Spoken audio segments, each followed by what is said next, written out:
Good morning, ladies and gentlemen. We are going to do 14.1b today. We are going to be graphing cosine. So we're going to graph it both by hand and in your grapher.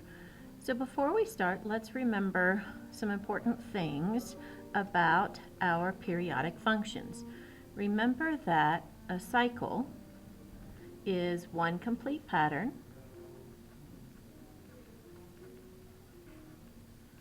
and then remember that a period is the horizontal length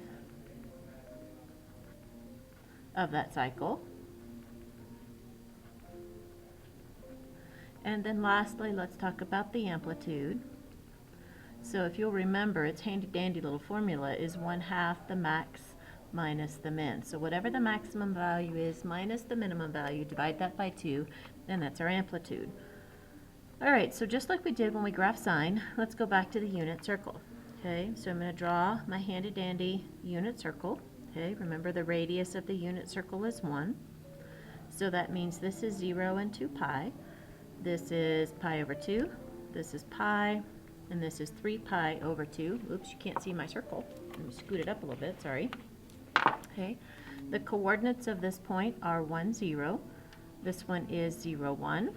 This one is a -1, 0, and this one is 0, -1.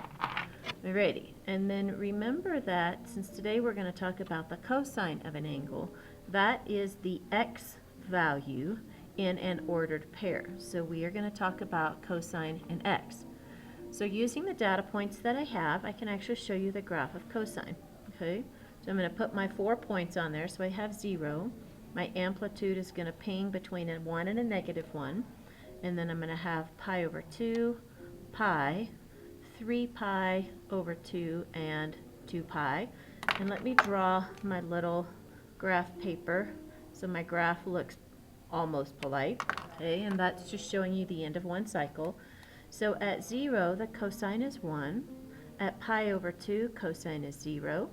At pi, cosine is a -1. At 3 pi over 2, it is 0, and at 2 pi, it's back to 1. So my curve does something like that. Alrighty, so the cosine graph is actually almost the same as the sine graph. Remember that sine starts low and finishes low. Cosine starts high and finishes high. But if I took my cosine graph and I scoochied it over a little bit, so if I wanted to show you, if I scoochied and put that point right here, then my graph would be cosine again, or sorry, sine. So it's actually kind of cool. So this is the graph of y is equal to the cosine of theta. Sometimes we write it as y is equal to the cosine of x. Okay? Alrighty, so let me give you the general formula. Okay. So my general formula is going to be almost the same as sine, so it's going to be a cosine b theta. Remember that a, the absolute value of a, is my amplitude. Sorry, brain and hand didn't working at the same scale. My b is the number of cycles by 2 pi, because if you'll notice in our graph, one complete cycle happens from 0 to 2 pi. Alright, my period, just like with sine, is going to be 2 pi divided by b, and then remember my amplitude is in absolute value brackets. If my a is negative, a negative a would mean that I have a reflection across the x-axis. Okay? Alrighty, so that's my generic information for cosine. So since we did most of our developmental work in sine, our cosine video is going to be much, much shorter. Alright, so let me do a couple of examples for you, and I really only have 2. Okay, so I want you to graph 2 cycles of y is equal to the cosine of 2x. Since cosine and sine both have a period of 2 pi, the process for getting the 5 points on your graph is exactly the same. So the first thing I'm going to do, I'm going to write that my a is 1, and I'm going to write that my b is 2. Therefore, my period is going to be equal to 2 pi divided by b. So 2 pi divided by 2, which is pi. So just like in our previous video, that's a nice unstraight line. The very first thing that I put on my graph is pi, and then I'm going to put my second, oops, sorry, that's a 2 pi. I'm going to put my second period since I asked you to graph 2 cycles. And I'm just going to draw my little lines because that shows you those are the ends of the cycles. My amplitude is 1, so it's going to bounce between a positive 1 and a negative 1. So there's my 2 little horizontal lines. Okay. So just like with sine, I'm going to divide my period in half, so pi over 2, and then I'm going to divide that in half again, pi over 4.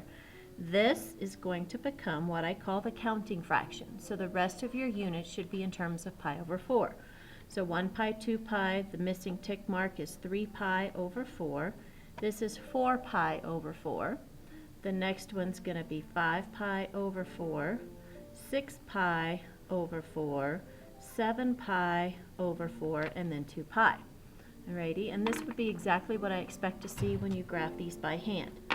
Alright, so cosine starts high, so at 0 cosine is high, cross, low, cross, finish. And then I start again, high, cross, low, cross, finish.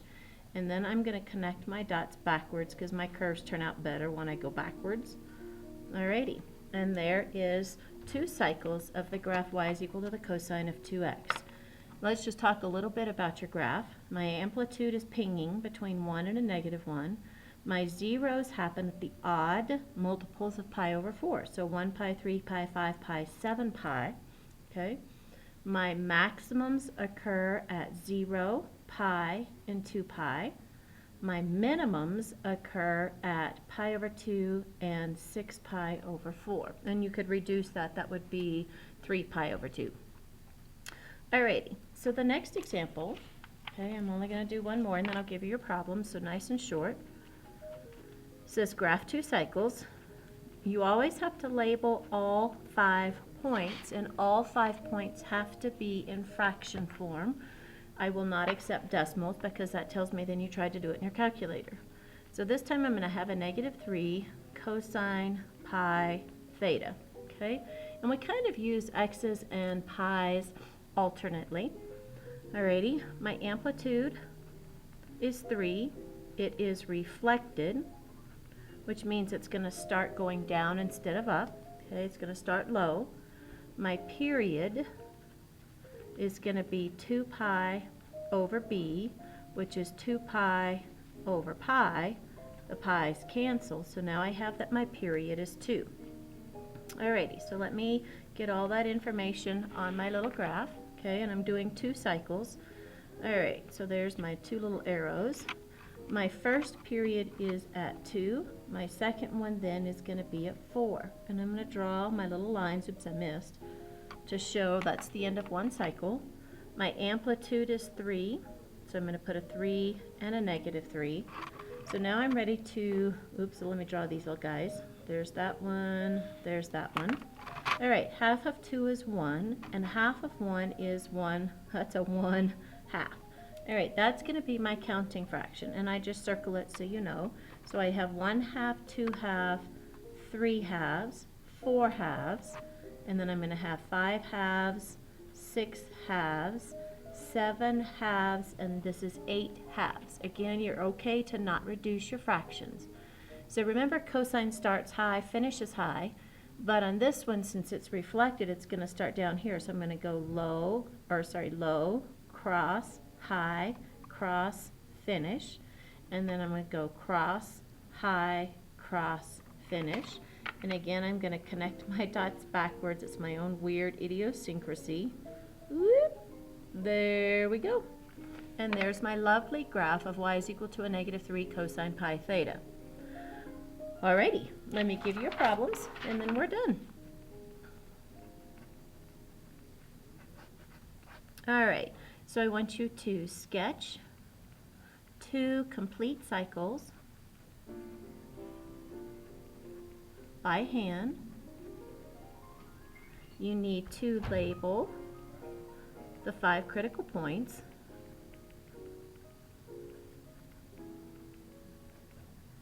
Okay. Alrighty, and you need to do that for both cycles. So just like I did in your examples. So your first example is y is equal to the cosine, sorry, your first problem, not an example, 1/2 over x. This could also be written as y is equal to the cosine of x over 2. Both of those things say exactly the same thing. Second problem, y is equal to a -2 cosine of x.